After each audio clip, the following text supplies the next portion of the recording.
So this is my 3rd year as a home educator. All right, I took my kids. Well, I let them. I let them decide whether they wanted to leave public school and do home education or not, and they all chose to leave.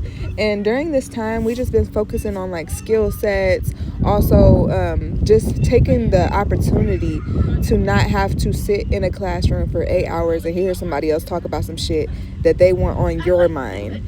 And they can actually sit in silence, they can go and play, they can wake up when they want to, but they are motivated to be creative. And one of the things that I do is try to keep an environment that inspires creation, right? But it's been 3 years, and I don't think that every child, I'm not speaking for every child. I know what mine's needs, and the skill sets that they have learned in 3 years can follow them for the rest of their lives. So I'm very, very much grateful that I have the opportunity to sit with them and teach them and to provide that environment for them. And yeah, so I want to talk about my journey during this though too. My oldest son, we're working on his diploma now, and watch out, Javachi. We're working on his diploma now, so that is really exciting because he's going to go to a college for a little bit because he feels like it's necessary to be able to get his welding certificate, although he's been welding and he also has gotten paid to weld before as well, and he's been doing that for over a year. But at the end of the day, having that certificate will help him land bigger jobs. So I'm just grateful that I can provide that for them. And I want to be more organized with my videos so that, I could really touch on like 5 reasons why, I let this happen. And I can tell you the beginning of this. Homeschooling is something that I've always been into, right? However, when I was young, I was always had this disdain against for lack of better words, the system, right? So when it comes to education, when it comes to the justice system, when it comes to health system, when it comes to a lot of things, I always had this disdain since a young age. So when I was in 9th grade, my mom allowed me to make that decision like I allow my kids at a younger age. And I said, you know what? I don't want to be at the school I did secondary school, which was way better for me because I was able to work on my own terms to get my credits to graduate high school. However, this just amplifies my disdain at this time because it's like this is not for everybody. Everybody don't want us to sit in the classroom in that type of manner. Okay, I would rather, if you want me to get my credits, let me just work on my own terms. I used to steal the books, go home, do my shit so I can be getting ahead.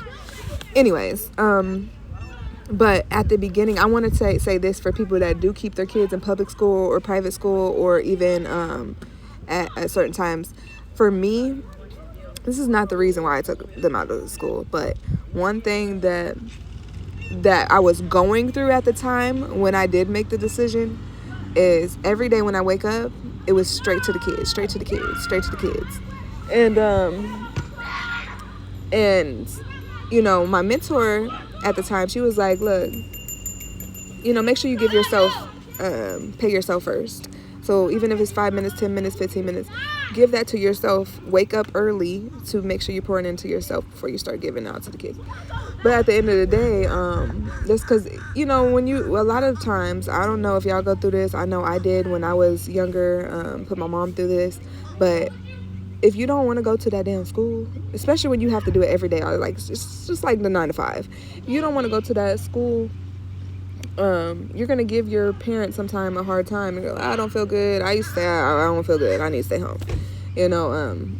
Or they'll be moping around or whatever, and it's like that don't happen all the time because there has been times where there's been a good school. And they would actually, wake up, be ready, go and do all the things where I don't have to worry about it. But I said that because I wanted to let parents know if you are in that space where you're just consistently, from the time you open your eyes, giving your energy to your children, your family, pay yourself first. It's like if you start your day with $5, make sure you give yourself 1 or 2. Okay, which means, wake up a little bit early, journal, talk to yourself, speak into your day, things like that, just to pour into you a little bit. And that's for the people that have a hard time doing that, because I see a lot of people, especially on social media, y'all just be going in on you just perfect lives, and y'all got y'all shit together all around. And so I know y'all got y'all perfect lives going on out there too, but for the ones that are in a certain other reality, it is important to do that. And a lot of times, I have a hard time doing it, and I don't think I need an accountability partner for that. It's just I have a lot of responsibilities, so I don't get to come on here looking cute and dressed up or anything like that right now.